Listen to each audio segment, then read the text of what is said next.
আউযু বিল্লাহি মিনাশ শাইতানির রাজিম। বিসমিল্লাহির রহমানির রহিম। আল্লাহুম্মা সাল্লি আলা নূরিকা ওয়া আলা আলিহি ওয়া আলা কাদমিহি ওয়া সাল্লিম। সুপ্রিয় দর্শক মণ্ডলী, আমাকে যারা শুনছেন সবাইকে আসসালামু আলাইকুম ওয়া রাহমাতুল্লাহ। নবীজি ইন্তেকালের পর নবীজির দেহ মোবারক ৩ দিন পর দাফন হয়। কেন দাফন হয়? কি কারণে দাফন হয়? কেন দেরি হচ্ছিল? ইনশাআল্লাহ আমি তথ্য প্রতি বিশ্লেষণ করে আমি দলিল ভিত্তিক ইনশাআল্লাহ আলোচনা করার চেষ্টা করব এবং এটা যথারীতিভাবে হয়ে যাবে ইনশাআল্লাহ। প্রতিটা পর্ব করে করে আমি ইনশাআল্লাহ আপনাদেরকে জানানোর চেষ্টা করব। আপনারা আমার জন্য দোয়া করবেন।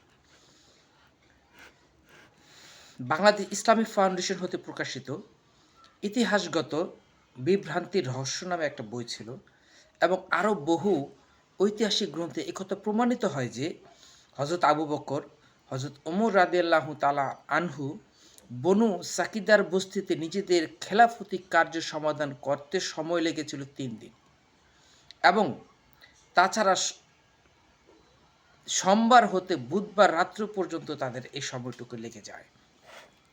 মদিনার বাইরে ছিল সেই খেলাফত নির্বাচন আখড়া বনি সাকিদা।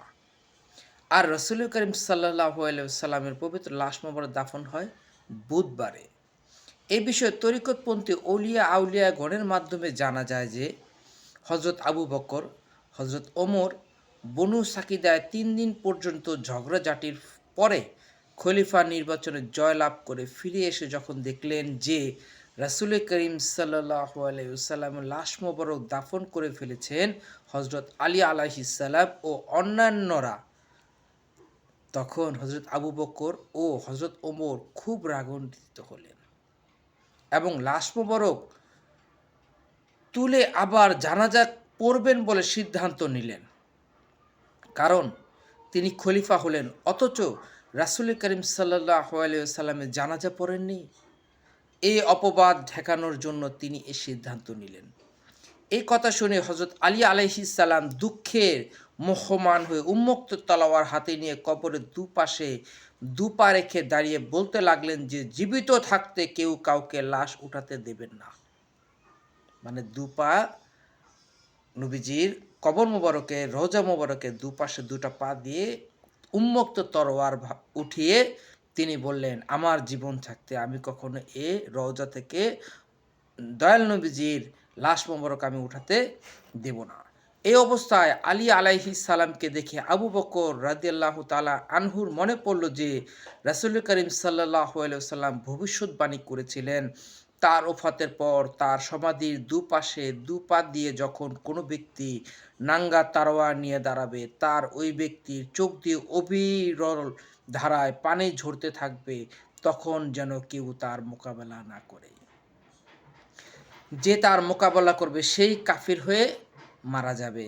এই কথা চিন্তা করে হযরত আবু বকর রাদিয়াল্লাহু তাআলা আনহু খামোশ হলেন এবং নরম হয়ে আলী আলাইহিস সালামকে বললেন, আমরা কি তাহলে রাসূল করিম সাল্লাল্লাহু আলাইহি ওয়াসাল্লামের জানাজা পড়া থেকে বঞ্চিত হব?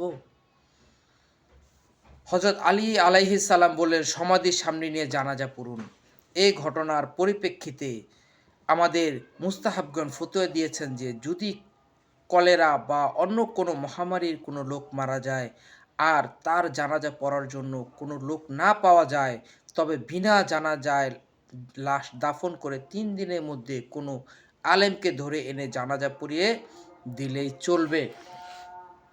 আসলে হযরত আবু বকর, হযরত ওমরের কাছে লাশ মোবারক দাফন করার চেয়ে খলিফার পদটি লাভ করার গুরুত্ব অত্যাধিক বেশি ছিল। বুখারী শরীফের ৬ম খণ্ডের ২০২ নম্বর পৃষ্ঠায় এই ঘটনাটি পাওয়া যায়।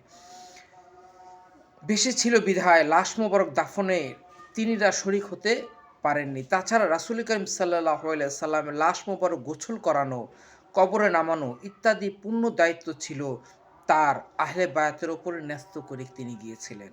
এজন্য হযরত আবু বকর ও হযরত ওমর রাদিয়াল্লাহু তাআলা আনহু এবং তাদের সহযোগীরা দাফন কাফনের শুরুতে থাকতে পারেনি। ওই যে ক্ষমতার জন্য থাকতে পারেনি।